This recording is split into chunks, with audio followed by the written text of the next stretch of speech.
immediately. Shadow Aries' eyes widened. That's Dash. This is my will. Our will, Aries said as she kept pushing the bars. Mr. Midoriya helped us, but we were the ones who ran. We escaped this place. And we can do it again. But I need you, Rag. Suddenly Overhaul managed to touch Aries' persona, making it explode and sending a shock through Aries' body. What's more blood started getting drained from Shadow Aries. I need you to fight back, Aries said as she felt the pain of them getting drained. I can't. Will Dash, Shadow Aries tried to argue, but Aries was having none of it. Dad and Mr. Akira are fighting for us. Are you going to let them down without a fight? Aries shouted, and she forced herself back up and kept trying to push the bars apart. They should just leave. We don't deserve them, Shadow Aries said. Maybe, but even if that's true, they'll never stop. You know that. So we have to fight. To be worthy of them, Aries shouted. So get up and fight. Even if it puts us in danger, we both know. We'd rather die than let Overhaul win. Shadow Aries was still for a moment, and then her fist clenched. Then she grabbed onto the tubes and started pulling them out. Overhaul looked at her in shock and anger. Aries, Shadow Aries ignored him and hopped off the chair before grabbing onto the same bars and started helping Aries pull them apart. Grrrr. The bars started giving way, and suddenly cracks started appearing in the cage. Both of the Aries activated their quirk to heal themselves and restore their stamina and continued to pull the bars apart until it shattered, disappearing and freeing Shadow Aries. Overhaul touched the ground and made more hands to try and grab them. You will never be free. The two Aries held hands and teleported away. Suddenly, they landed on Overhaul. Gah, we're already free. Now go back where you belong, Aries shouted as they activated their quirk again. To the past. No, Overhaul cried, as energy from Aries' quirk coursed through him, before in a flash of light, he vanished. The two Aries dropped to the ground, and Aries breathed a sigh of relief before looking at her shadow. We killed him, Shadow Aries lamented. Aries put her hand on her other self's shoulder. If we didn't, he would have hurt a lot of people. Dad said it was right. So, are you going to say he's lying? Shadow Eri still looked conflicted. Boom. Suddenly, the walls of the concrete rooms burst, and Izuku and Rin jumped back onto the floor Eri was on. Looks like we're late, Rin said, as he looked at the two Eris. Or maybe we're just in time. Izuku walked over to Shadow Eri and kneeled down. Hey, you beat Overhaul, didn't you? Shadow Eri nodded. And yet you feel bad. You feel like he didn't deserve death, even after all he did. Izuku said. Once again, Shadow Eri nodded. Eri, when you saw Overhaul kill people, did he ever feel bad? Izuku asked her. This time, Shadow Eri shook her head. That's what separates you from him. What makes him a monster? Izuku said. Hold on to that feeling, because it will help you hold on to your humanity. Eri took her Shadow's hands. We get to decide our future now. So what do you want to do? Shadow Eri looked at her, hesitating for a moment before saying, I want to keep going. To be worthy of their love. Then that's what we'll do. We'll keep becoming better and better every day. Eri said, but we need to leave now. Are you ready? Shadow Eri took a second to gather her will and looked Eri in the eyes. Shadow Eri glowed, and the demonic parts of her faded away, as did the shackles that bonded her. Yes. Eri smiled at herself and brought her into a hug. Persona. And then everything went white.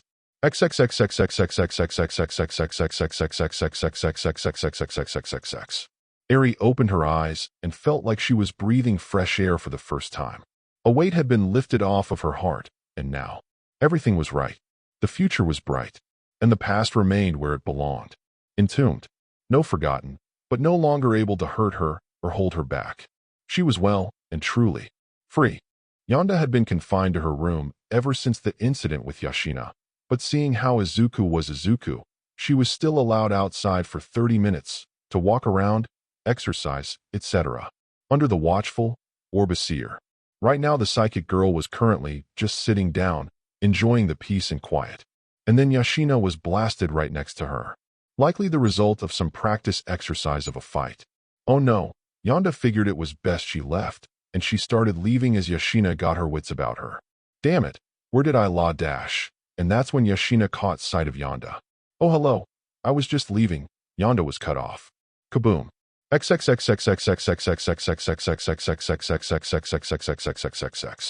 Well, good news is that she is still alive, limbs reattached successfully, and skin unburned, Vera explained as she showed off Yonda's newly fixed unconscious body to Izuku.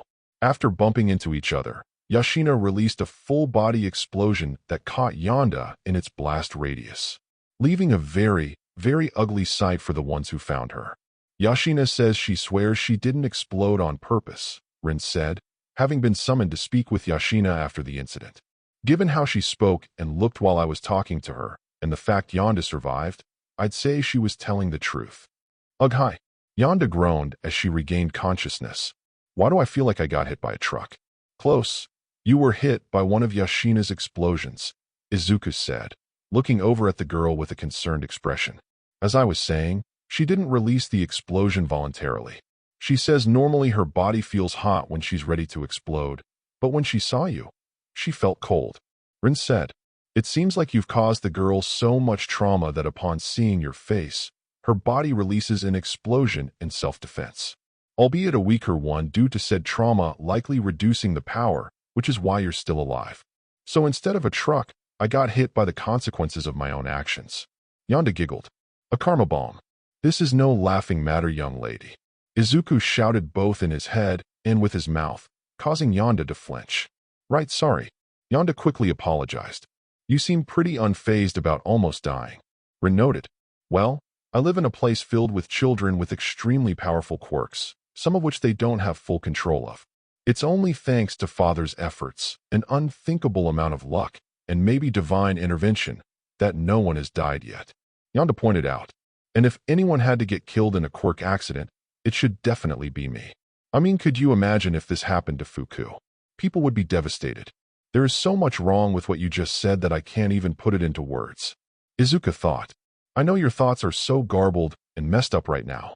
I'm happy to know you care so much about my father. Yonda said with a smile. Yonda's concerning attitude aside, we need to figure out what we're going to do here, Rin said. Because Yonda's not going to stay grounded forever, and we can't have Yashina exploding uncontrollably as soon as she sees her. I mean, I can work with her in therapy, but that's going to take time. I already had something prepared, Izuku said. My men have been working on a device that will use a fractal to absorb Yashina's explosions whenever she's about to go off. It seems like I'm going to have to add a Yonda tracking feature to that device. Once again, the caretaker ensures we don't kill each other. I love having a caring father. Yonda said, just to make sure you understand, you traumatized a girl so much that upon looking at your face, her body goes into fight or flight mode and decides that for the sake of her survival, it has to kill you as quickly as possible. Rin said, breaking it down for her. Yeah, that is interesting. I wonder if people have used that for nefarious purposes. Kind of like a sleeper agent kind of thing. You could literally make her explode on command with a picture of me. Yonda said, her mind already thinking about the advantages of such a situation. Why are you like this? Izuku asked, utterly exhausted from this conversation. Because my quirk turned me into an insane lunatic, Yonda answered. Izuku took another deep breath. I'm going to lose what's left of my mind.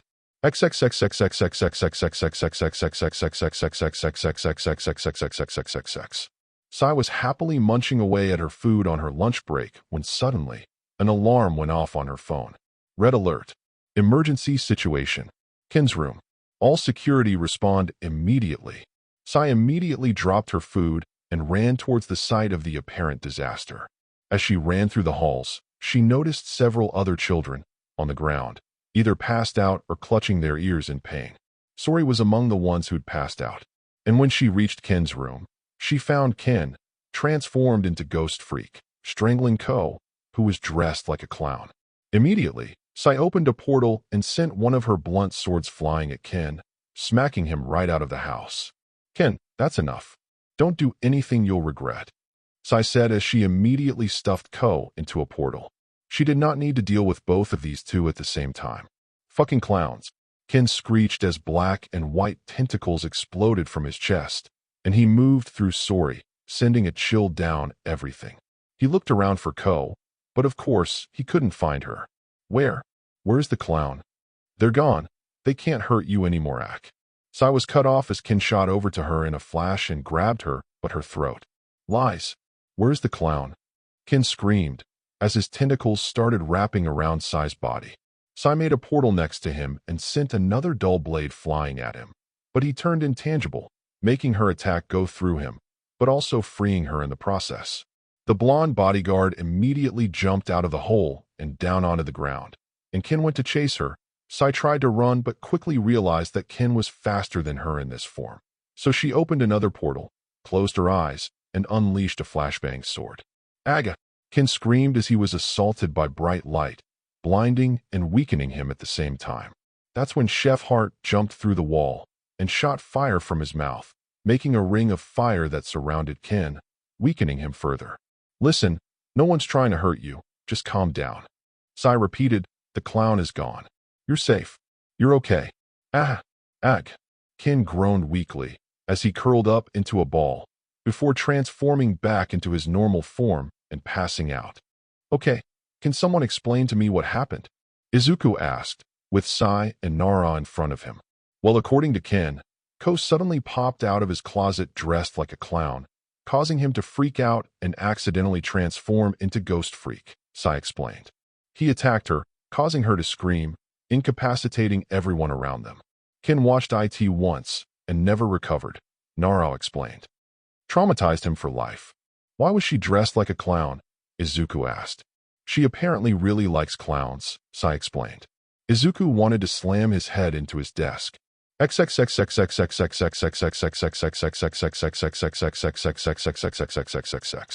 What a wonderful day, Kay thought as she skipped through the halls. And then she noticed Fuhai, lying on the floor. Oh hey Fuhai, Kay greeted as she skipped over to him. But she didn't get a response. When she got over to him, he was lying motionless on the ground, hyperventilating, with his eyes staring off into nothing, vomit all over his mouth and the floor, and a wet spot in his pants. Oh, Kay said.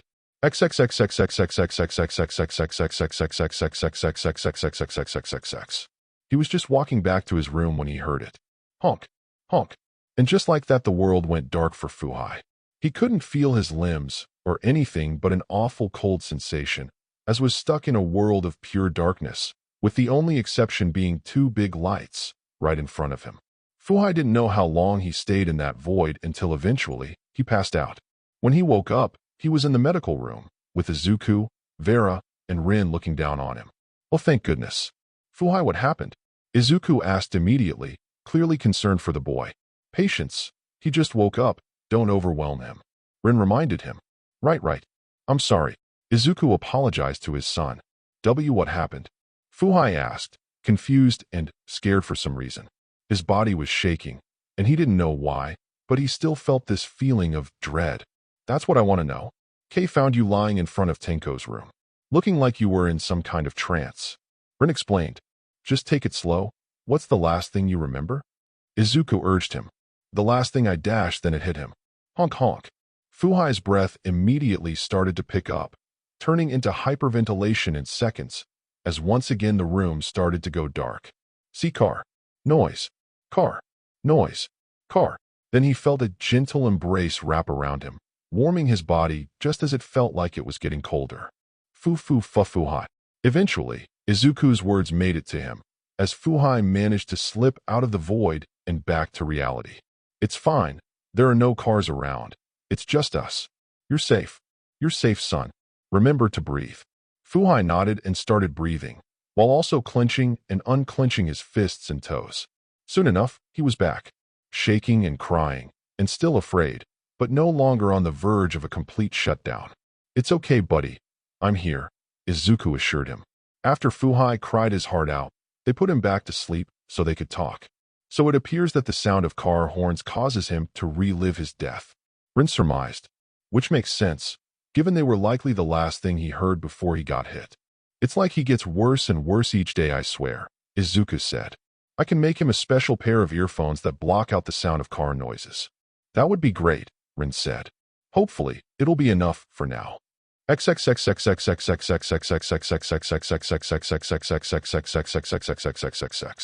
Are you sure about this? Yami asked as he and Eri sat in his room. Eri nodded. It'll probably help my cognition thing that Mr. Akira was talking about. All right. Ken took a deep breath before vomiting up some grim goop. The goop then took shape into a small nevermore. Eri had to catch herself before she started hyperventilating and control her breathing as the small creature approached her. And when it got close, she grabbed it and twisted its head off, killing it. Yami raised an eyebrow. This did not go the way he expected it to. Okay. Thank you, Yami, Eri said. You're not gonna kill every bird you see, right? Yami asked her. And no, I wanted to tell myself that I'm stronger than them. Eri explained. One day, I'll be able to be around birds normally. One day. Man, this place looks bigger in person, Mitsuki said as she drove up to the Midoriya household. Reaching the gates to the house, they quickly opened up, allowing her inside, where Izuku was waiting for her outside, with Ochiko right next to him. Mitsuki parked in the front and greeted Izuku with a smile. Izuku, honestly, I was expecting one of your servants to meet me out here. Then again, I guess you're not the kind of person to let all that money get to your head. Yeah, letting a servant greet an acquaintance for me just feels a bit impersonal. Little pretentious. Izuku said, like it's fine when it's with strangers, but with people I know it's a little, yeah. Oh Izuku, you really haven't changed as much as I thought. Mitsuki said as she rustled Izuku's messy hair. Or at least she went to, but Ochiko grabbed her hand before it could reach his head, doing so on pure instinct. Hello, Mrs. Bakugo. I didn't get a chance to meet you at the sports festival. I didn't expect you to be so. Ochiko looked over the woman, with an obvious glint of protective jealousy in her eyes. Young-looking, Mitsuki couldn't stop herself from smirking at the adorable display before her. Yeah, my skin produces glycerin, which keeps me looking nice and youthful. You must be Uraraka, Izuku's first girlfriend. I could hardly believe it. You didn't need to add first when I'm going to be his only girlfriend, Ochiko muttered, likely not meaning to say that out loud, or at all. I've heard a lot about you, although most of it was Katsuki swearing about you at every given opportunity, Mitsuki said, recalling her son's constant complaining about the girl. Honestly, he's the most he'd ever talked about a girl in his life. Had me thinking my son might be straight for a second. Bakugo's gay? Ochiko asked, completely taken aback by that. Only to be taken aback even further when Mitsuki shrugged. I have no fucking clue. The brat never talked about anyone but himself, All Might, and Izuku when he was growing up, and he never seemed interested in women at all. So I had my suspicions, but then you showed up, and it made me think twice. And now there's Kirishima guy who seems closer than anyone else has been with him. Not that that's saying much. So at this point, I think he's either gay or asexual. Ochiko didn't know how to react to that information, so she just decided to switch topics. So about all those times, I beat up your son. I'm not sorry about any of them. Izuku sighed. Why are you like this? Now that's fair, Mitsuki said, surprising Ochiko a bit. Given what Katsuki did to you, I'd be disappointed if she did apologize. All right, let's try not to keep talking about Kaken. I have a feeling he wouldn't appreciate it. Izuku said. Let's go inside, shall we? Yeah, I can't wait to meet the rest of your little bundles of joy, Mitsuki said, looking a bit giddy, which once again took Ochiko back, given her resemblance to her son. Well, let's go inside and dash. Izuku opened the door and found a blockade of desks and other furniture in the foyer, with Kyoku, Kuki, Yaba, Ji, Inu, and Himiko behind it, with model guns aimed at the door. How did you guys get this all up so quickly? Ochiko asked, more confused than upset. We were just here. Don't underestimate our strength, bro, Yaba said. Now keep moving. We've got our eyes on you. Mitsuki, meanwhile, was actively trying to not laugh at this truly adorable sight before her. Hey, we're not afraid to use these, Kyoku said, pouting at seeing their target cracking up in response to their efforts. It's freaking cute, oh my gosh. Mitsuki couldn't hold it in any longer as she started laughing. That's it. Yaba leapt into the air and dived towards Mitsuki. I'll show you who's in charge around here. And then before she could reach Mitsuki, Izuku caught her and started rubbing behind her ears, pacifying her instantly, as she started making pleased dog sounds. Well, you certainly showed her who's boss, Ji said as she watched her sister get pet into submission. So these must be your half-siblings, Mitsuki said, with a bit of a scowl. I swear if I ever see that bastard father of yours, I'm ripping his balls off. Maybe you ain't so bad after all, Yaba said after hearing that. Don't be tricked so easily, Kyoka shouted. She is the mother of our sworn enemy, Bakugo Katsuki. So how did she convince you all to join in on this? Izuku asked the other kids. Himiko and Kuki just shrugged. Seemed like fun. Inu shied away, and Ji explained. We came to make sure that Yaba didn't do anything stupid. We're going to keep an eye on you, and make sure no funny business happens. Kyoka said. You do realize Yonda can literally read minds, so even if she was up to something, she'd know about it, right? Ochiko reminded her. Well, yeah, but Yonda's stuck in her room, so Kyoka was cut off before she could finish. No, I can still hear you guys from here, Yonda said from her room. It's fine. So far she hasn't thought anything out of the norm for an aggressive middle-aged woman. You didn't need to add middle-aged to that, Mitsuki thought. Anyway, Kyoku, please calm down, dear, Yonda said. Humph. Kyoka pouted. Right. So you guys can clean this up while I show Aunt Mitsuki around, Izuku said. And this is the backyard, Izuku said as he brought her out back. Right here we have the garden. The kids tend to it. Oh, looks like some of them are taking care of it right now. Oh, that's you. Mitsuki stopped and did a double take when she saw who was tending to the flowers. Shiruku, Eri, Kei, and Hanabi. The kid looked exactly like a younger Katsuki.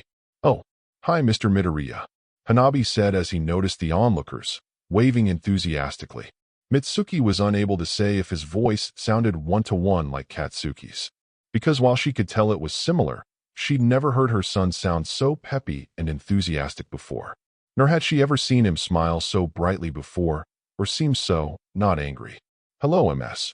Hanabi said, walking over to her and staring at her with eyes full of stars. My name is Hanabi. Do you want to be my friend? Mitsuki stared down at him for a minute, before picking him up and staring at him some more, before finally turning to Izuku and asking, Hey Izuku, the hell is this? I'm Hanabi, Hanabi repeated cheerfully, raising his hands up and shooting fireworks into the sky. Izuku just sighed. Yeah, recently I got 3 new kids, and for whatever reason, they all share a resemblance to Kachen.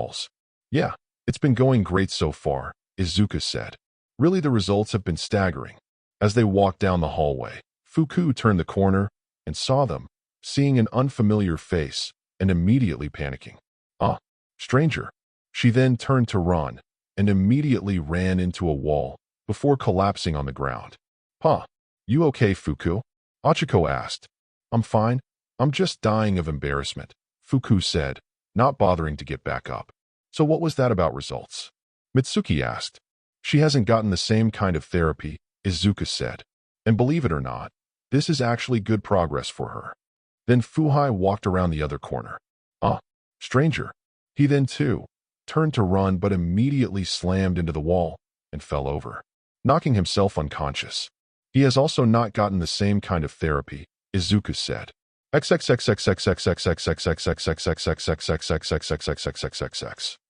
showing off the house, they went to Izuku's office, where Sue served them tea. So you seem to be doing well. At the very least, it doesn't seem like you're working yourself to the bone and not sleeping, Mitsuki said as she sipped her tea. Oh, so that's always been a bit of his, Ochiko said, glaring at her boyfriend, who looked away sheepishly. Izuku's always been a hard worker, Mitsuki said. Did I tell you about that time Izuku accidentally broke a vase in my house? A few months later, he spent all his allowance money to replace it, even though I told him not to worry about it. Yeah, that definitely sounds like Izuku. Ochiko said, her expression immediately softened, although Izuku was still quite embarrassed. Well, I couldn't just break someone else's stuff and then forget about it, Izuku mumbled sheepishly. Suddenly, Izuku's phone started buzzing. He took it out and looked at the message before frowning. Ah, sorry. I have to take this. That's fine. I wanted a chance to talk to Uraraka here, Mitsuki said. You know, girl talk. Great. I'll be back soon. Izuku excused himself, leaving the two girls alone. When Izuku left, Mitsuki turned to Ochiko with a much more serious expression. So, Uraraka, what exactly do you like about Izuku? Ochiko suddenly felt like she was on trial. Mitsuki's gaze bored into her. Despite that, she stayed firm. Well, first I love his kind heart. The way he goes out of his way for others without a second thought. Well, honestly, how could you not admire that? Although I do hate how he puts others so far ahead of himself that forgets to think about himself altogether. There's also the fact that he's so darn cute. The way he constantly jitters about. Did you know he moves his toes around like a dog wagging his tail when he's happy? It's adorable. And the way he bounces up and down when he gets really excited. And that smile. Darn that smile. I swear he could get away with murder with a smile like that. It's like the sun blasted directly in my face. And then there's just how much he cares about his family and the kids. You don't see many people our age who are this good with kids. And it's so sweet. And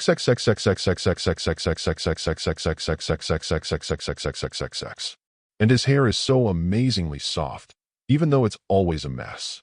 Okiko continued, after what felt like an hour of her going on about her boyfriend. And dash. Okay, I get it. Mitsuki interrupted. It was cute at first, but after paragraph 8, she had started getting a bit tired. Geez, well, you certainly can go on like Izuku.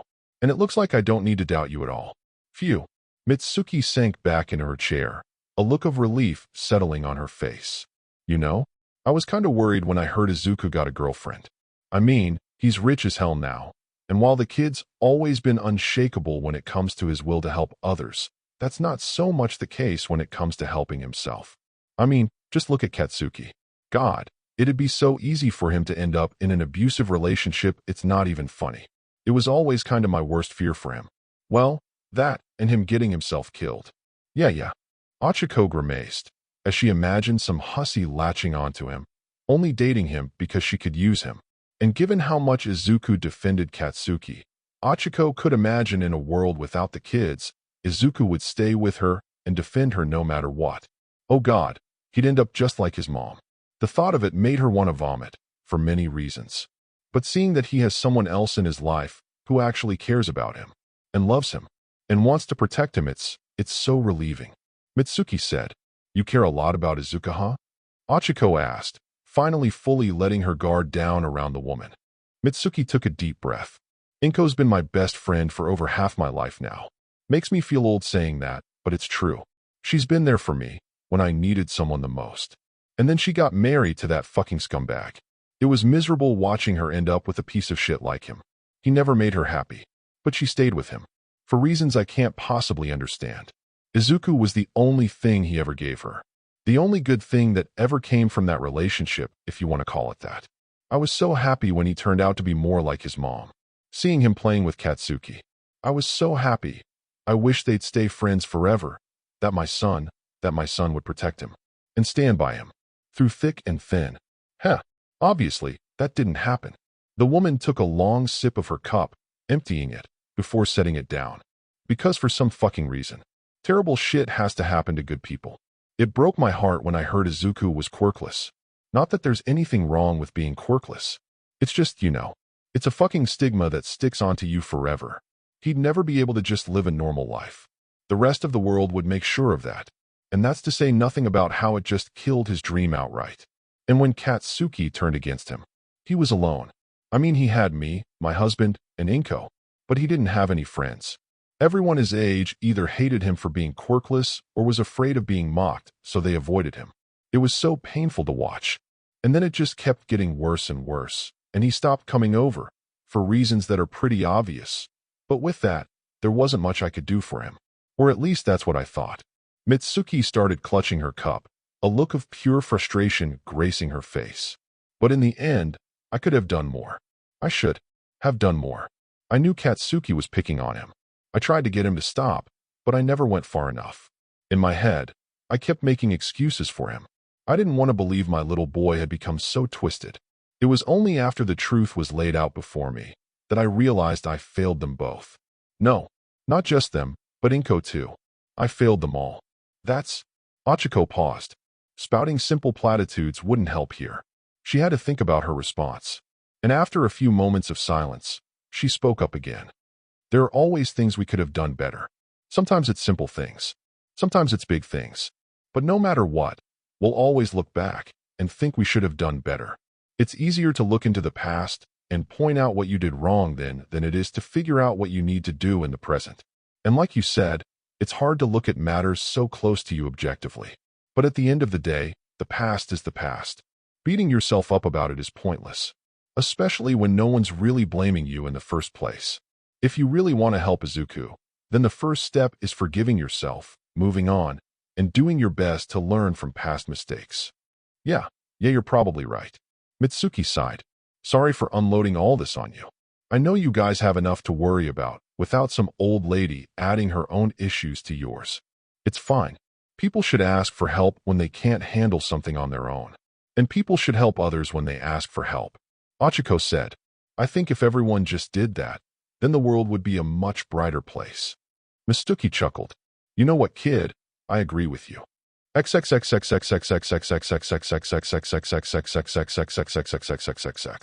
Later, after Mitsuki left the Midoriya house, she ended up in a bar that she'd become a regular at as of late. Mitsuki didn't go out to drink much. Normally, she'd have a few bottles in her house, whenever she felt like indulging, but she makes sure not to overdo it and end up a drunk. But recently, she found she'd been away from home more. She'd either spend her time at work or at this place. She didn't know how to deal with her son, or even how to feel about him half the time. Mitsuki still loved her son. She would love Katsuki no matter what. But what could you do as a parent when the whole world seemed hell-bent on twisting your son into the worst version of himself? He seemed to be improving. Slowly, dragged kicking and screaming down the road to self-improvement, no thanks to her. Ugh. Mitsuki emptied her cup before setting down her glass and looking into it. Forgiving myself, huh? Boy, that would be much easier if I just stopped fucking up. Fucking shit. Why can't I just figure shit out like a good parent? Why does everything have to be so fucking hard? I know that feeling, sister, said the woman next to her. Mitsuki looked over to the woman. Despite being sure that she'd never met this woman in her life, she also looked vaguely familiar. And you are? Oh, sorry, it's just what you said stuck a chord with me. The woman said, looking down at her drink. My name's Tsumadorama. Nice to meet you. Sorry if this seems invasive, but troubles with your kid? Like you wouldn't fucking believe. Mitsuki sighed. I mean, it could be worse. Not like anyone died or anything. Things are actually improving a bit. But fuck. It just feels like I'm not doing anything to help. I should be doing something. Anything. Anything but just watching. It feels like you've lost your place in their story, Suma said, recalling her own struggles. And you don't know how to get back in. Or even if you can. Yeah, that's exactly what it feels like. Mitsuki said. Shit, looks like I have a drinking buddy. Hey, get us some more booze. Shuku was stretching in front of the gates, equipment on and ready for use. Hey. Shuku looked up and saw Seikyo flying down towards him. What on earth do you think you're doing? Seikyo asked, looking rather upset for some reason. I'm just heading towards the city. Want to look around? Shuku said casually, though I'm guessing you already knew that. Yonda. Yonda, Seikyo confirmed, before pointing at him. And you won't be going anywhere. Shuku's body was shrouded inside a force field, keeping him from moving his body. In response, Shuku activated his quirk, causing the force field to glow red. I wouldn't do that if I were you. I wouldn't want to blow yourself up, Seikyo pointed out, only for her eyes to widen a second later, as suddenly Shuku broke free of her force field, with seemingly pure strength. Huh.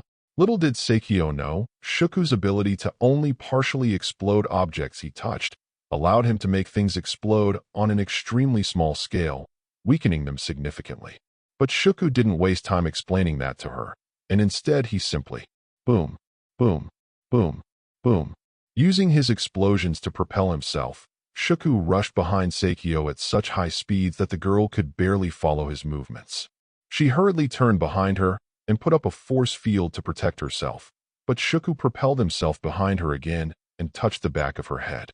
If I recall, you don't feel pain, Shuku said, as he activated his quirk on her, making her body glow red.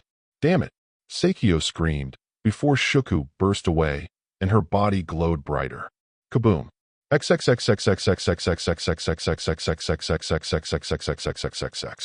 Izuku slammed his head on the desk. What do you mean he left? Yonda detected Shuku's desire to leave and warned Seikyo, who attempted to stop him before getting blown up, Chol explained. He then rushed through all the security and left the premises. Izuku sighed. Send Sori after him, along with some soldiers. His capture is considered a top priority. We need to get to him before anyone else does. Shuku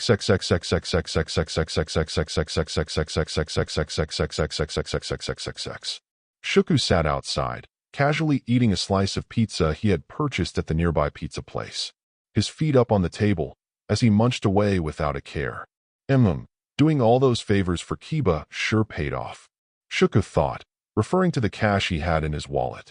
Gotta make this day off count, 'cause I am definitely grounded when this is all over.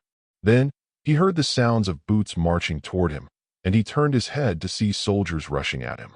Speaking of which, Shuku scarfed down the pizza before jumping onto his feet and then exploding himself up into the and flying away using his explosions. Shuku ended up on a high rooftop, continuing to glide over it as he rushed away at high speeds using his boots, almost as if he was skating above the ground as he jumped from building to building. As he was running, a helicopter rose up behind him, chasing after the boy, guns rattling and getting ready to fire. Oh wow, Mr. Midoriya is not fucking around. Shuku thought as he brought his hand back and made the air behind him turn red as he went. The helicopter opened fire, shooting darts at the boy to knock him out, but Shuku made the air explode behind him, creating a small vacuum and sucking the darts into it, making them miss their mark. Shuku jumped off the roof, turned midair, and then launched a metal ball into the helicopter's guns. Boom, boom. 2 explosions took out the guns and forced the helicopter to back off. Huh. Shuku smirked, before turning around and using his explosions to break his fall as he landed on the ground and continued running.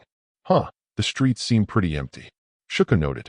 Then suddenly, a portal opened up in front of him and a giant truck popped out of it, rushing towards him. Shuku's eyes widened. Oh, holy crap. The boy used his explosions to propel himself up into the air over the truck, only for the roof of the truck to open up and mechanical hands to pop out to try and grab him. Shuku used his explosions to propel himself over the truck faster than the hands could grab him, barely avoiding being captured before he landed on the street behind it and kept running away. But the truck turned around and kept chasing him, rockets coming out of the back and roaring to life as they propelled the massive vehicle forward at top speed, allowing it to easily catch up with Shuku. The hands extended forward to try and grab him, but Shuku dodged a few grabs before grabbing one of the hands and activating his quirk, making it glow red, with the glow spreading towards the rest of the truck. But before it could reach, the hand detached itself from the rest of the truck and was crushed under the truck as it drove forward. TCH. Shuku launched some metal balls at the truck's wheels and windshield, but as they exploded against the truck, they did very little damage to both.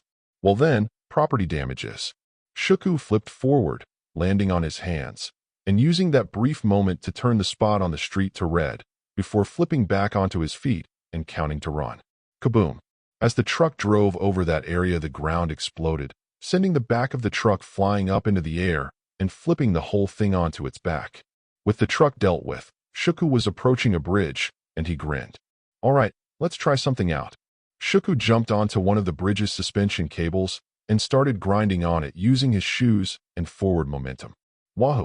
Shuku cheered as he grinded up the bridge, before jumping off, launching himself high into the air, doing some mid-air tricks before landing on the opposite cable, grinding down the thing before jumping back on the street and continuing his run. He ran in between the buildings, now getting back on the streets that had cars, making him have to run between them. And that's when he noticed a shadow moving towards him.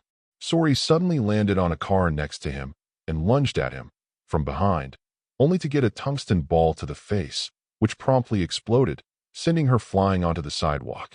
But the cat girl recovered quickly and was already back on all fours, hopping onto the side of a wall to make sure she didn't hit any bystanders as she chased after Shuku. Man, this kid is good.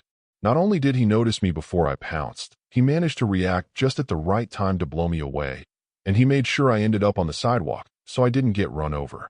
I have to use my fractal just to keep up with him. Okay, how do I get her off my tail? Shuko wondered. Despite his vagrant disregard for the law, he didn't actually want to cause too much of a problem for everyone, and he especially had no interest in harming anyone. That'd just be a dick move. So that limited his options. Trying to outrun her wouldn't do. Sure, she could only use that fractal for 10 minutes, but going at full speed for 10 minutes straight, while making sure not to hit or damage anything, was likely to leave him utterly exhausted. Hiding also wasn't going to go well for him. Sori's incredible senses would let her track him with ease, but Sori couldn't traverse the air. This is going to hurt my arms. Shuka thought. Boom. Using explosions coming from his shoes and from his hands, Shuku propelled himself into the sky. Okay, now where can I go to catch a break? Shuka wondered. Boom, boom, boom, boom. Shuka noticed something odd. It was hard to hear anything given how loud his explosions were, but his sharp senses did manage to pick up that some of the explosions he was hearing were out of rhythm. Oi, kid. Shuku's eyes widened, and he looked next to him to see none other than Katsuki Bakugo flying beside him. You better get your ass down before you cause any more trouble. Bakugo hissed. Guess you're Katsuki Bakugo. I've heard a lot about you. Shuku replied. All right, I'll stop. If you can make me stop. Boom. Then he dived down towards the park below them. Little shit. Bakugo chased after him. But before Bakugo could catch up to him, Shuku dived into a pond, making the water erupt upwards and splash everyone nearby. Shuku swam down to the bottom of the pond. He can't use his quirk underwater because it'll wash away the chemical that he uses for his quirk. So if I can dig my way through the ground, then I can escape. Kaboom. Rather than trying to follow him into the water or giving up, Bakugo simply launched an explosion into the pond, blowing it up and sending all the water either flying out from the sides or launching it into the air before it came down the surrounding area like rain. The force of the explosion had knocked Shuku into a wall before he fell down onto his knees at the bottom of the now almost empty pond, leftover water only reaching up to his feet. Ack! Pa! Shuku coughed and gasped for air, and before he could get his bearings and stand up, Bakugo launched himself down and pinned the boy to the ground. Game over, kid, Bakugo said as he held him down. Yeah, didn't think you were that strong, Shuku said with a smirk. Won't make that mistake again. Boom. Suddenly something exploded above him, making Bakugo look up at the explosion. Before, as he was diving down to the pond, Shuku had left a tungsten ball behind, which had been falling this entire time, just in case he needed it later. Using that as a distraction, Shuku activated his quirk on the ground. Kaboom!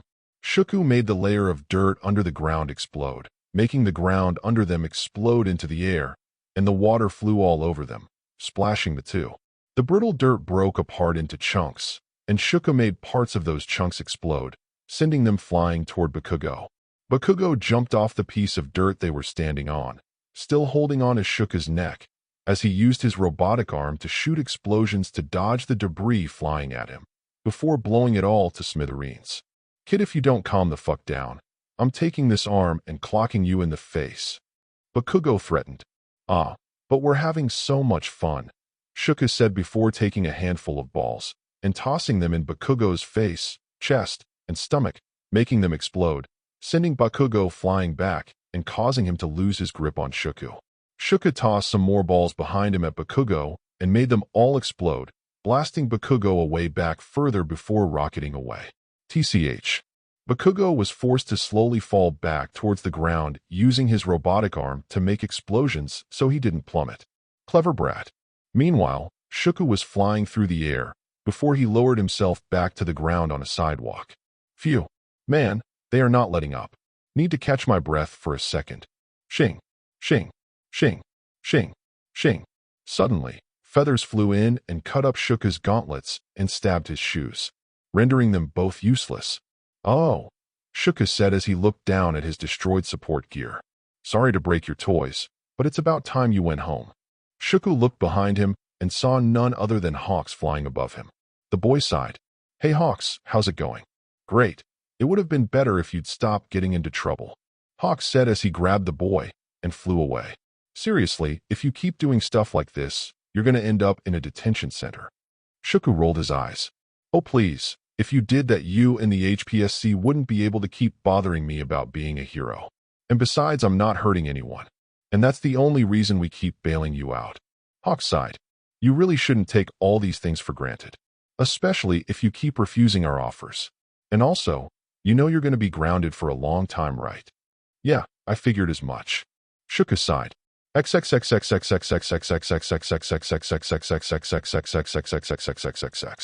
Care to explain yourself, young man? Izuku asked as both Hawks and Shuku were in his office.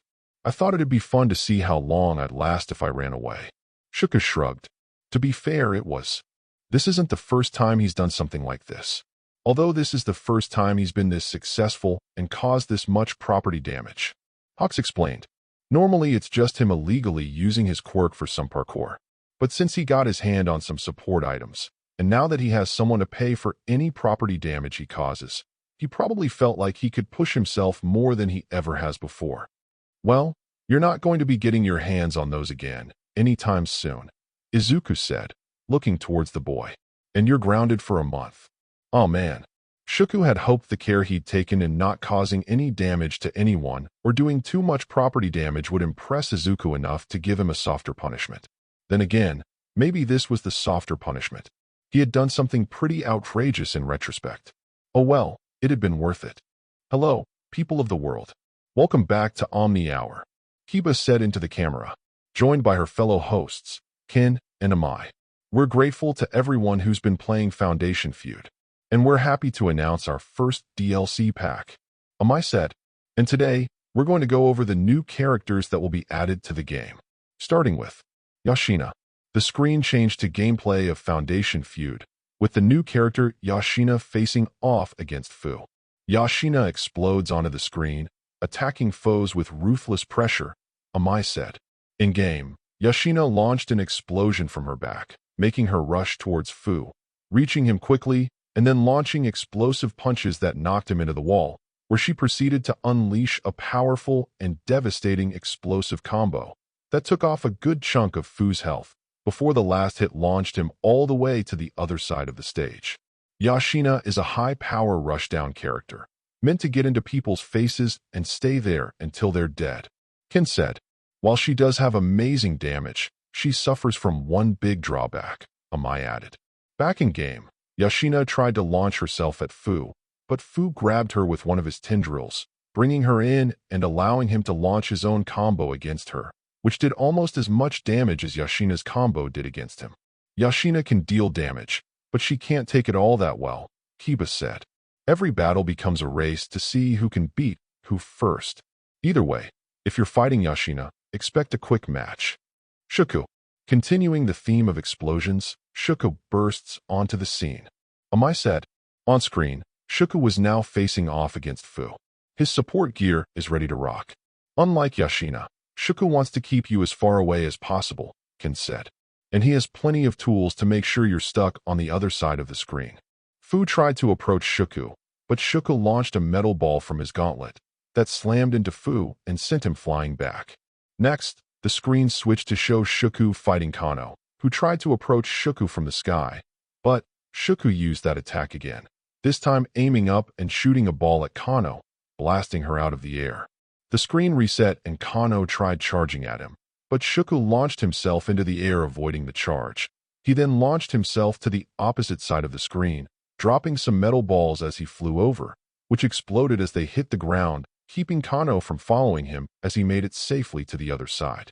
Kano flew up and dived at Shuku, but Shuku threw out a handful of balls in front of him, covering the area around him a few feet in front of him, blasting Kano back. Now let's talk about some of his more interesting moves, Amai said, starting with his flip. Back on screen, the battle had been reset. Shuku flipped forward, and as his hands touched the ground, a small area on the floor turned red. Whenever you perform this move, you'll turn whatever part of the ground you touched, which will become explosive, and if the opponent touches it, kaboom. Kiba explained. Kano rushed over to Shuku, moving over that part of the ground, which immediately exploded upon her reaching it, sending her flying back and doing a bit of damage to her. This can be used to extend combos, or even interrupt enemy combos. Amai explained. Back on screen, Shuku grabbed Kano and used an explosion to send her flying over the red part of the ground before it exploded, sending her flying up into the air. Shuku shot her repeatedly with explosive balls, knocking her out of the sky. Next, the screen switched, and now Kano was comboing Shuku, but as she did so, she accidentally moved over the spot on the ground, making it explode and interrupting the combo. Of course, this attack only affects foes on the ground, Kiba added. Back on screen, Kano flew over the red patch of ground, this time going a bit above it, so it didn't explode. If you're looking for a bit more air coverage, then let's move on to an even more special move, Ken said. Shuku crouched down and touched the ground, turning the entire floor red. This move is called minefield. Amai explained. By touching the ground, you activate the minefield. This separates the ground into 3 seconds: the left, middle, and right. But using the inputs on screen, you activate your abilities on any one of the sections.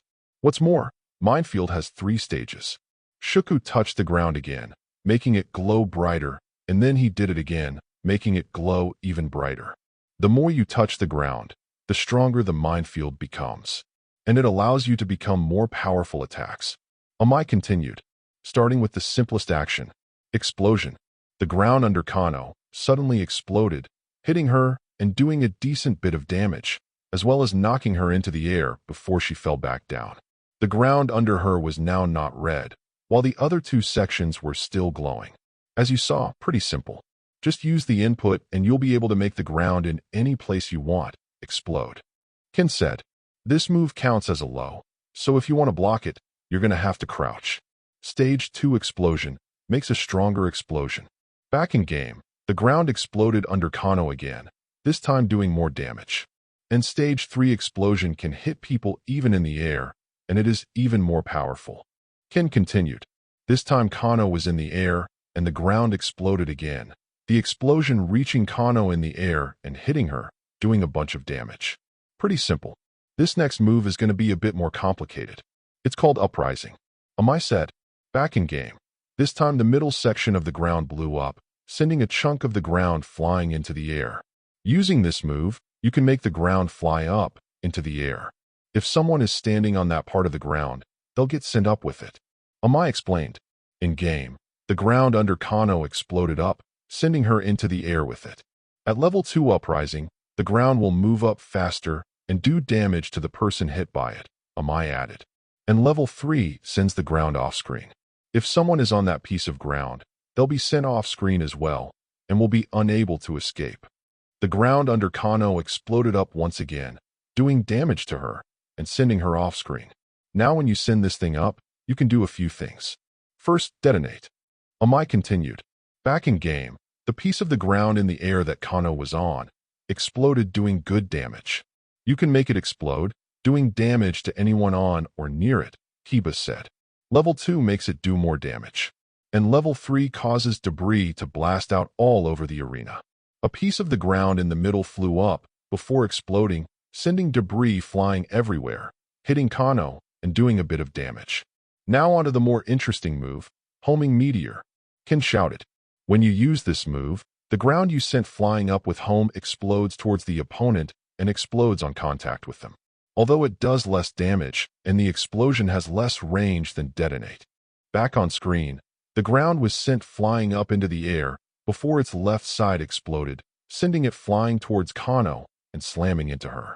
Level 2 homing meteor is faster and stronger than the first, and the level 3 will allow the meteor the home in twice. Ken explained. In-game, the ground exploded up off-screen before crashing down towards Kano at high speed, but Kano dashed in, seemingly avoiding it. But then the meteor exploded again, changing course and slamming into Kano anyways. Pretty cool, huh?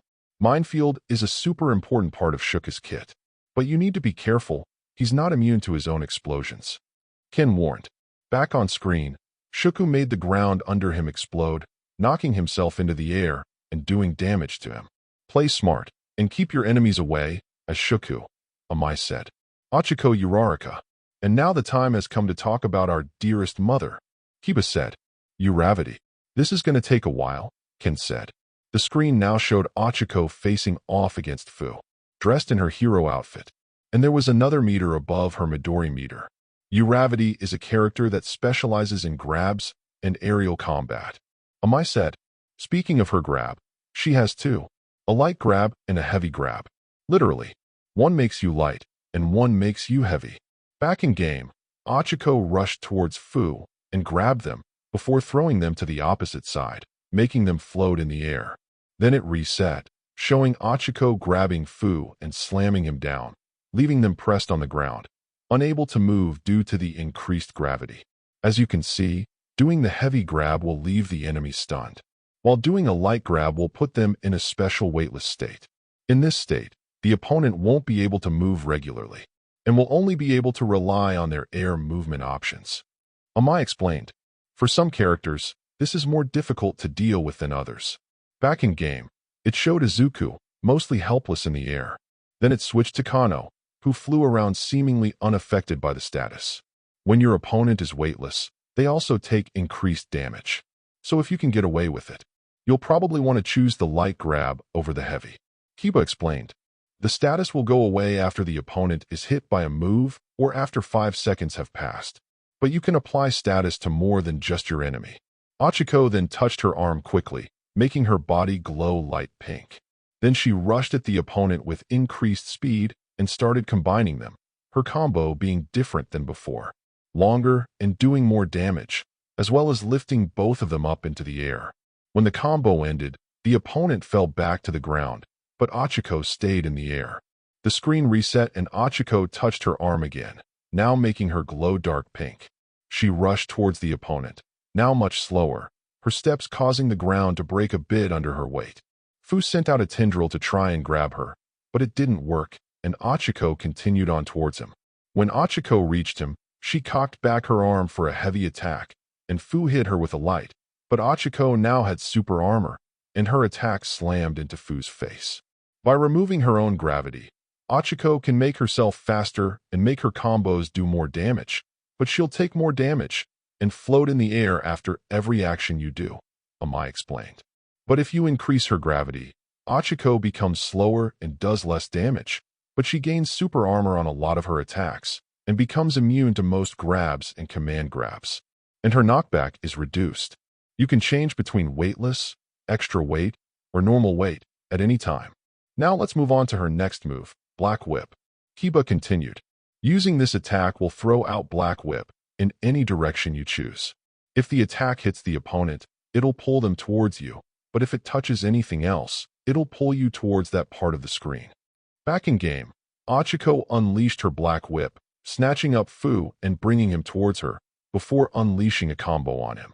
The screen reset, and Ochako was floating in the air before using Black Whip on the ground and returning to the floor.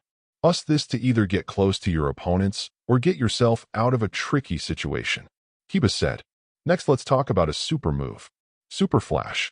On my set, back in game, Ochako was getting attacked by Fu, and she was stuck blocking his attacks until suddenly her body exploded with light, taking a few bars of meter, a bit of her HP, but pushing Fu back and blinding him, stunning her foe and allowing her to easily come in and attack. This attack costs a good chunk of meter and even takes a bit of your health, but it'll push back and stun all nearby opponents, Ken explained. Now let's talk about that little meter above her Midori meter, her FA Gene meter. This meter gets filled up as you move around and do attacks. And when you press this input, you activate FA Gene mode, increasing the power of all your attacks. Ochako activated FA Gene, making her arms and legs glow red. Then she rushed toward Fu and unleashed a powerful combo onto him, doing jaw-dropping damage. There's so much we put into this character, but we're going to leave the rest for you to discover. Kiba said, unleash the power of the cosmos itself with Uravity. Sorry, those last two characters were pretty complicated, so let's move on to a pretty simple character, Ken said. Honestly, there's not much to say about Sori. She's a rushdown character who moves fast and does good damage. Just watch. Now Sori was on the field and immediately rushed at Fu at high speed before unleashing a powerful combo on him. And when that ended and Fu went up to try and block, she grabbed him with her mouth and threw him into the center of the stage. Fu got back up and tried to block again, but Sori rushed in, hitting him with a low that tripped him up and led into yet another combo. As you can see, Sori is a simple but efficient character who specializes in blinding speed. Kiba said, make use of her power and end battles in a flash. Saibura. Now for the last character we'll be talking about today, former pro hero. Saibura, Kiba announced. In-game, now Sai was facing off against Fu, dressed in her usual black suit and red tie and with a sword in hand. Also, next to her health bar, is a symbol of a sword. Sai is another zoner, and while she's at her strongest with the opponent far away, she can also handle herself pretty well at mid-range, Amai explained. Fu tried to approach Sai, but Sai opened a portal in front of her and shot out a sword, sending Fu right back before opening a portal above him and hitting him with another sword, and continuing to combo him with portals and swords from the other side of the screen. Now you're probably wondering what that sword symbol next to her health bar is. Kiba pointed out. Well, this shows you what kind of sword Sori is using for projectile attacks. That's right. Many of Sai's attacks can be changed up with just the press of a button. Overall, there are 5 sword types. You've already seen the basic sword attacks, so let's switch to short swords. The icon switched, showing a shorter sword. Sai then launched the same attack she did before, but now she was shooting short swords. Her attacks are faster, but do less damage. As you can see, short swords come out faster and do less damage than the regular swords. Pretty simple. Amai said. Next is almost as simple, the blunt sword. These things are almost more like metal clubs than swords. They may be slower, but they do a bit more damage and have increased block and hit stun, allowing you to keep up the pressure. Sai switched to the blunt sword and launched the combo again. Fu blocked the attacks, but due to the increased block stun, Sai was able to rush in and perform a grab, throwing Fu into the air and then hitting him with multiple swords before he landed back on the ground. Next up is the explosive swords. Ken said, these don't do as much damage, but the explosions they make do splash damage. Back in game, Sai used a special move, making swords rain down across the stage, and the swords exploded upon hitting the ground, one of the explosions hitting Fu and doing damage. And lastly, we have the poison sword, Kiba said. These swords do little damage, at least at first, but they have a special effect. They inflict the poison status effect on the opponent, even if they block. Sai unleashed another attack on Fu, and Fu blocked. But this time, a small portion of Fu's health started ticking down slowly. The poison status will slowly take away a small amount of health, and the more you hit them, the more health it will take. Amai explained, but you have to be careful with how you use it. The more you poison your opponent, the more they build up a resistance to poison, and the poison will do less and less damage until they become completely immune to it. So make sure to use it at the right time. Next, let's talk about a special move. Gluttony. Kin snickered. Suddenly, in-game, Sai pulled out a table filled with food from nowhere and started devouring the food. Her Midori meter increased as she ate. That's right. Using this move, you can charge your Midori meter super quickly. However, you won't be able to move unless you cancel it. You can still use some attacks though. Amai explained. Back in game, Sai was still eating, and Fu tried approaching her, but Sai opened more portals and launched swords at Fu, keeping him back while she continued eating. Now what are you going to do with all that meter? Well, that's where her ultimate comes in. Unlimited blade works. Kiba shouted. In game, Sai launched a barrage of rocket swords at Fu, which landed and sent Fu flying back into a portal. The stage changed, now being a field filled with swords, and as Fu was dropped off on the right side of the stage, Sai came in through a portal landing on the opposite side. Inside of Unlimited Blade Works, Sai's attacks completely change. She's stronger, faster, and just better all around. Amai said. Sai unleashed another combo on Fu from the other side of the screen, swords flying at him from all over, her combo lasting much longer and doing much more damage. And this is just the scratching the surface of what she can do, Ken said. But if you want to see more, you're going to have to play her yourself, or watch it online after the DLC comes out. Draw your blade and unleash the power of Sai Bura. Amai said.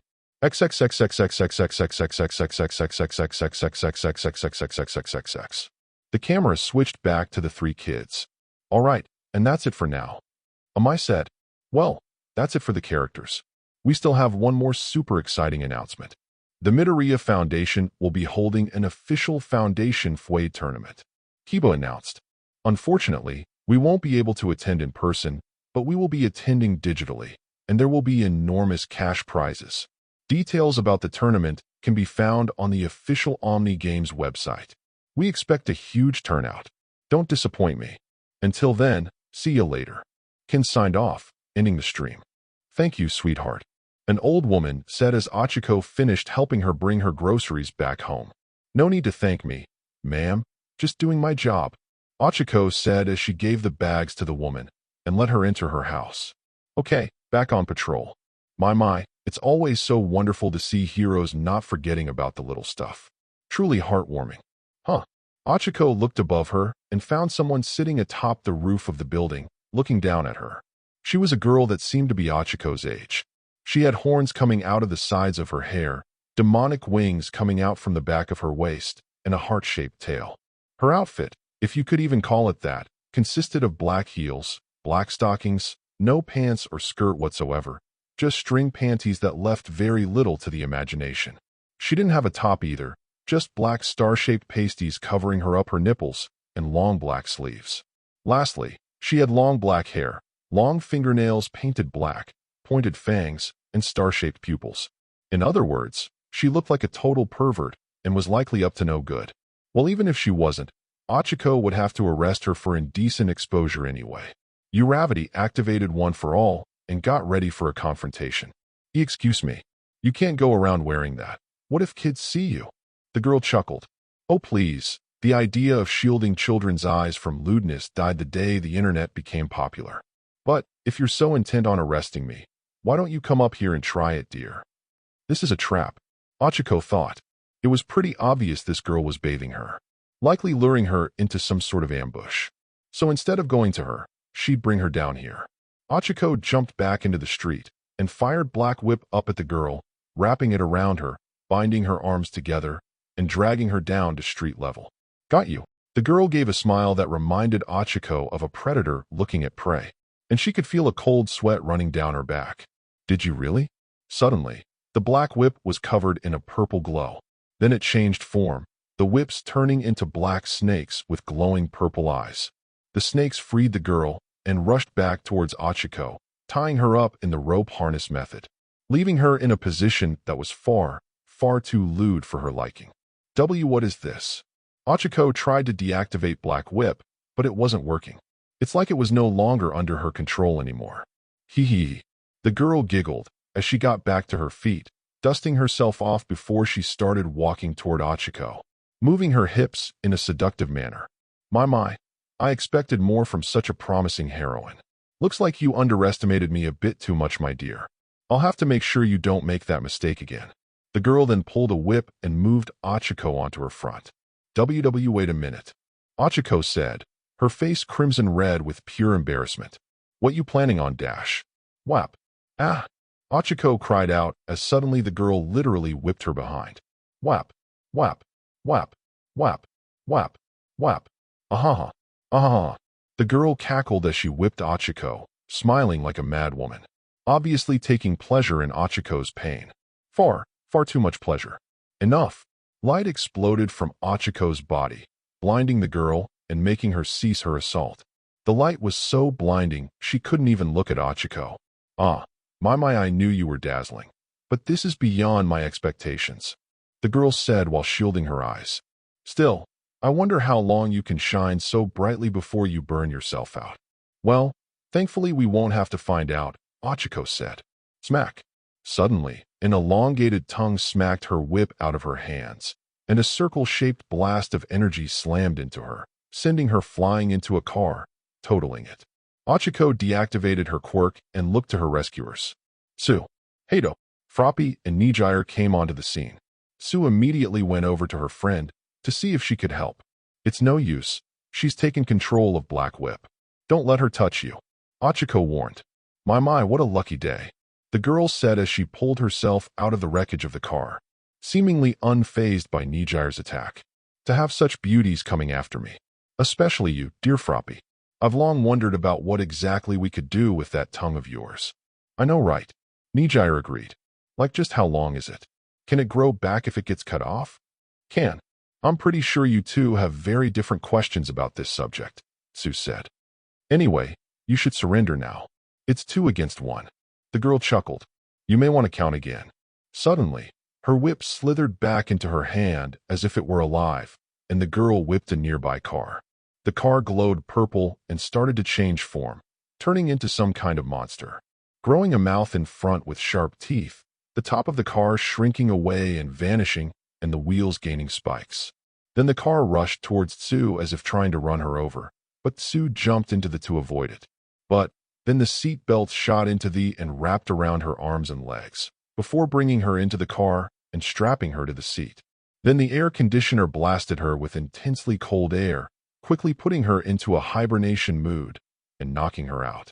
Sue, Nijire called out, but she had to duck down to avoid a swipe from the girl's whip. Eyes on me, Nijire, the girl said. Nijire didn't hesitate and fired a massive blast down at the girl. It was wide enough that despite how slow it moved, most wouldn't be able to run out of the way of it in time. However, this girl proved to be no ordinary person, flapping her wings and taking to the sky, dodging the beam as it slammed into the ground, blowing up the street below.